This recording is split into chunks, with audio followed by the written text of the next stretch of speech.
দাবি সরকার মেনে নিয়েছে, কোটা সংস্কার হয়েছে, কিন্তু এখন তারা 9 দফা দাবি দিয়েছে।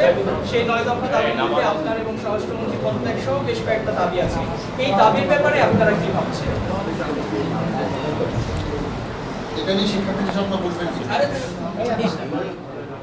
দেখুন, আমি একটা কথা পরিষ্কার করে বলতে চাই, আমি আজকেও বলেছি, সরকার অলরেডি বিচার বিভাগীয় তদন্ত কমিশন, এতে 3 জন বিচারপতি, জাতিসংঘ সহ যেসব দেশ এই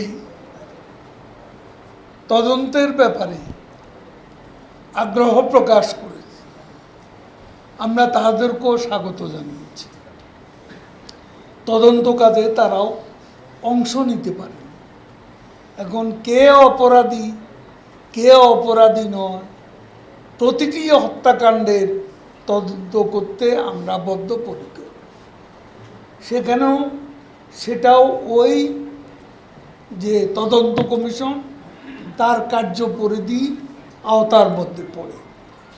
কাজে বিষয়টি সেখানেই থাকবে, সেখানেই সিদ্ধান্ত।